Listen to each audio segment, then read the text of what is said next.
بسم الله الرحمن الرحيم. موقع الراسخون في العلم يقدم ولباس التقوى ذلك خير. كان بعض الكفار قريش يطوفون بالبيت عراه، فأصل الآية نزل في هذا المعنى، وهو منعهم من أن يطوف بالبيت عريان، منعهم من أن يطوف بالبيت عريان. وقد مر معنا ربما في لقاءات الماضية أنه ورد عن أبي موسى الأشعري وورد عن غيره من الصحابة أنه كان إذا اغتسل وأفاض الماء على نفسه يحني جذعه، يحني ماذا؟ جذعه، يعني جسده، حتى يلملم ملابسه وما يستره، يستحيي أن يكون ظاهرا عاريا بين يدي الله.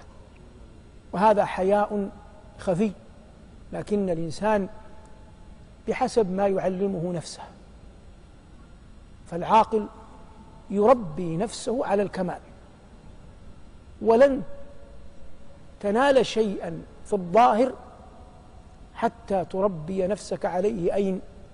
في الباطن، تربي عليه نفسك في الباطن، فتستتر، تستحي من الله في خلوتك. فإذا استحييت من الله في خلوتك ستر الله عليك يوم تلقاه، والناس يحشرون يوم القيامة عراه. فأول من يكسى خليل الله إبراهيم، ثم يكسى الناس، كل بحسب تقواه، كل بحسب تقواه. ولو أن كل أحد جلس مع نفسه لعرف أين هو من تقوى الله في الخلوة. وقد قيل: اعرض نفسك على كتاب الله تعلم أين ستكون يوم القيامة. إن الأبرار لفي نعيم وإن الفجار لفي جحيم. والمراد أن الله من أعظم ما يؤتيه عباده في قلوبهم أن يرزقهم الحياء منه.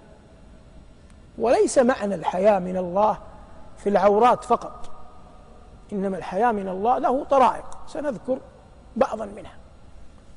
يستحيي المؤمن أن يأكل وذو عينين ينظر إليه ولا يطعمه منه شيئا. يستحيي المؤمن أن يكون تحته من لا يجد عليه ناصرا إلا الله ثم يظلمه. ما معنى لا يجد عليه ناصرا غير الله؟ رجل لديه مثلا عامل منقطع غريب، ربما وضعه المالي والنظامي لا يساعده على أن يأخذ حقه، فهو لا يملك نصيرا إلا الله، ربما لا يجيد العربية حتى يستنجد بزيد أو بعمر. فهذا من يعرف الله حقا يستحي من الله أن يظلمه، لأنه يعلم أن هذا ليس له نصير إلا الله. فلا تجعل نفسك دون أن تشعر كمن يعاند ربه. ولو أن أحدنا صنع بكل أحد يقف بين يديه ما يحب أن يصنعه به ربه، إذا وقف بين يديه سلم. وهذا من جنس الحياء من الله. ومنه لا يأتي عاقل كما نسمع عفى الله عنا وعن المسلمين من يؤذي زوجته أمام أبنائها أو يهينها أمام بناتها، لأن الأصل أنها تكون عظيمة جليلة في عين أبنائها وبناتها.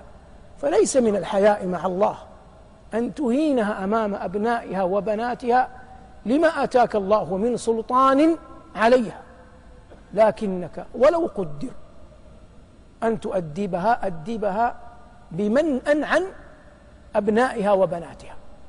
وكذلك المعلم لا يأتي لطالب لأن أباه ليس ذا شأن، لا أميرا ولا وزيرا ولا مسؤولا ولا ذا مال، فتأخذ في إهانته أمام أقرانه.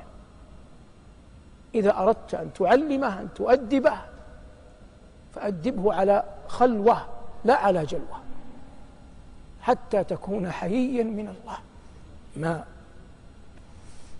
ما عند الله يشترى بالإحسان إلى خلقه، يشترى بالإحسان إلى خلقه. الله يقول: فسقى لهما ثم تولى إلى الظل فقال رب إني لما أنزلت إلي من خير فقير. الذي يريد ما عند الله عندما يحسن إلى زيد أو عمرو لا يرقب أبدا أن يأتيه من زيد وعمر ما يكافئه، لكنه يرتقبها من الله، ويضعها الإنسان ليوم يلقى الله جل وعلا فيه. هو أحوج ما يكون لهذا الشأن، أحوج ما يكون لهذا الأمر، وهذا يبدأ منذ أن يخلو الإنسان بعمله في قبره. جعل الله قبري وقبوركم لنا نورا، إن ربي لسميع الدعاء، والحمد لله رب العالمين.